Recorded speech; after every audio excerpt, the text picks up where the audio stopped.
Hi, this is Scott Miller. Welcome to my Top Performance blog. I have the pleasure today of speaking with Chris Rowe. Hi, Chris. Hey, Scott. Good morning.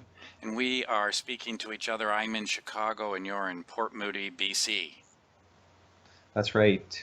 I'm grateful that you would spend some time with me talking about what I think is a really important issue, and that is the expansion of prescription privileges to psychologists.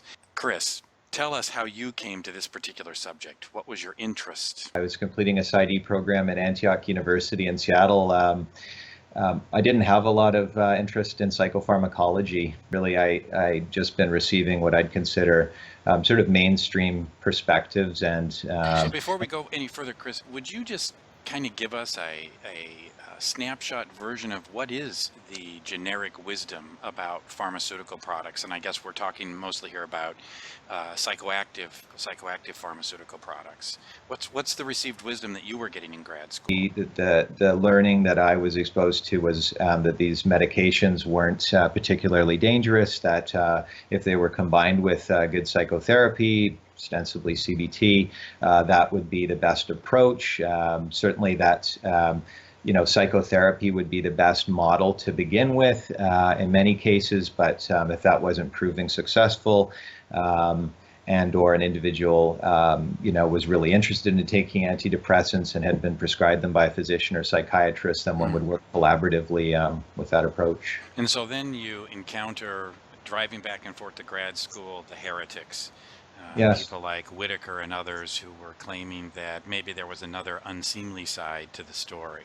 That led me to wonder about, if I wasn't being exposed to this information within the PsyD program in grad studies, what happens postdoctorally when psychologists go to get training in how to prescribe? Is that a place where they would be exposed to these perspectives?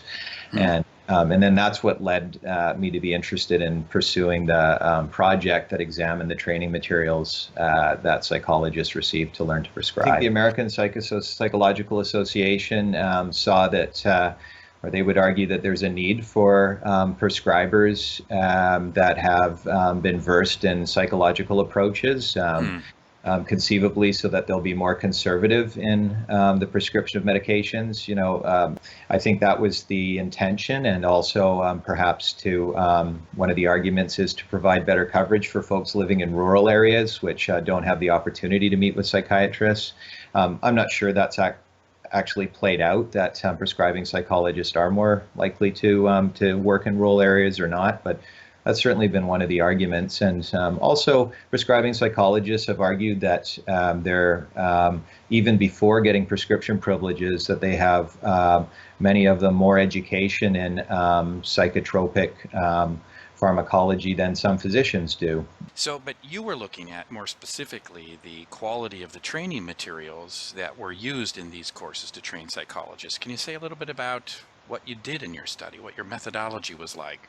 My project wasn't to determine whether this was a sufficient body of information to provide psychologists with the ability to, prescribe safely and effectively. That was really outside of the goals of my project. However, I got the sense that there was a lot of information that was being conveyed to students. Were there other key findings from your study? So, overall, there were just very few critiques of theories about or hypotheses about the etiology or neurobiological etiology of depression. Maybe provide a couple of references and then move on to the next topic. So it was rare to find comments that challenged some of the research, or, for example, talked about the risks of reductionism when looking at neuroimaging, or animal models of studies, or say risks of unblinding and double-blind studies, which folks like Irving Kirsch have talked some about, and that really ties into my impressions about what the ramifications of this might be, in particular around informed consent, right? If you have psychologists who are prescribing that haven't been well versed in the critical literature, and it comes time to meet with a patient, an individual that you're treating, to talk about the potential risks of medications, how do you present their diagnosis? What kind of certainty is attached to it, and what kind of certainty is attached to the outcome or safety or benefits or risks of the drugs that you're prescribing? Right. And how motivated will you be to do that, or how much importance would you see in doing that if it wasn't a focus in either your graduate studies or your postdoc studies? The assumption may be that by reading one of these books that students will be well versed in critical ideas, I think is probably, you're unlikely to get well versed in the heterogeneity of perspectives on these issues. And ideally one would be required to read a number of these books, I think, and apply those critiques to conventional perspectives, not just critiquing the so-called unconventional perspectives as this coursework required. How to describe these programs as they presently exist, mostly with an aim towards addressing the deficiencies that you highlight in your research. Right now, the assumption is people are emerging from a philosopher-scientist program so they can evaluate the claims being made in what appears to be largely a technician, practitioner-oriented program. More so, we're going to teach you how to prescribe. That's essentially what the thrust of the program is. Was that accurate? Yeah, I mean, that's really consistent with what Marlon Hoover and Sean Ransom said. They said, look, it's really, prescribing is a tremendous responsibility. It's complicated. There's a lot of medications to learn about.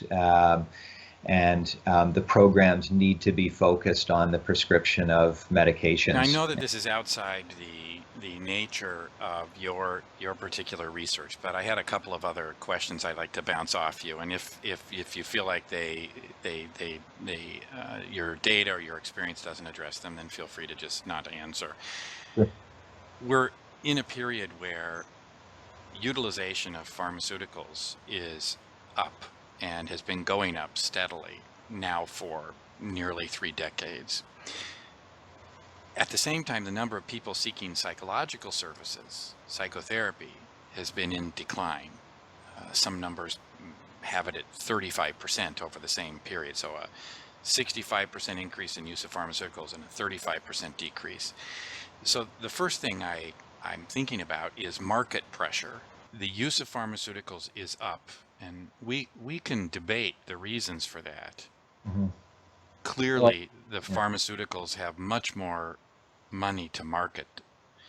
Secondly, when you ask people who their first point of contact is for psychological help, after you run out of family members, the first person is your family physician. And so there's, with this uptick in pharmaceuticals, decrease in psychotherapy, what is the influence of the market forces on this demand to become prescribers? So I see psychology as being at an important juncture, and certainly medicalization has been and likely will continue to be an avenue that organizations like the American Psych Association and the Canadian Psych Association, for that matter, are likely to pursue. And you're right, I think traditional task jobs that psychologists have been doing around diagnosis and psychological testing, might be shifting either to having counselors provide many of the services, or not diagnosing or psychological testing at all. And so then the question becomes one of, well, if one pursues a doctorate in psychology, how is one going to have job security over someone who pursues a master's? And I think it's a really reasonable. And so I think we're seeing a discipline that,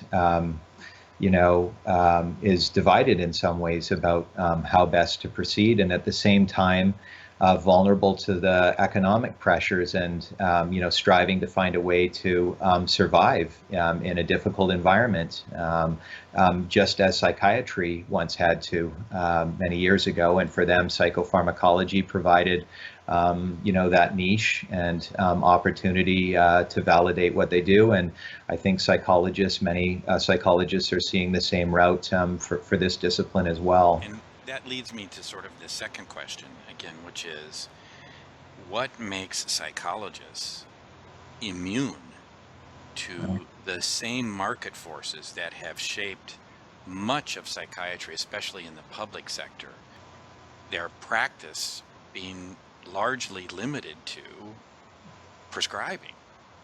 Right. What makes the proponents think that we can somehow walk between those raindrops, that psychiatry hasn't been able to do? Or is it just a fait accompli? Once you go down this route, that's what's going to happen. Mm. So to answer the question, I'd say nothing. Psychologists, we're all human beings, and we know from, research has shown that even small gifts from pharmaceutical organizations have big impacts on people's prescribing practices. So I don't think psychologists are outside of the impacts of those kind of forces. As somebody who has really taken a big dive in this literature, as kind of a final question, what does the profession lose if it pursues this? And what does it potentially gain for the profession itself? Okay. Your thoughts?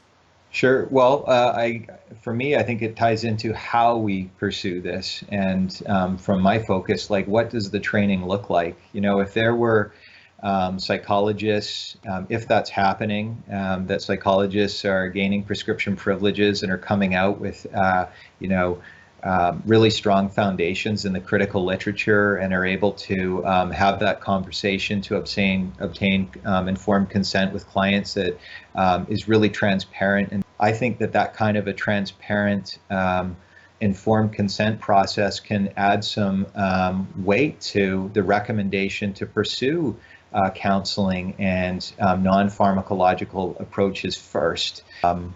More, sort of common sense non-pharmacological approaches like, what are you eating?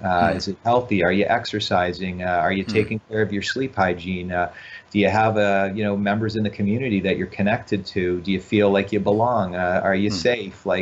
These are all just such important pieces of this picture. And, again, I think point to an avenue for psychologists that doesn't necessarily stand outside of seeking prescription privileges.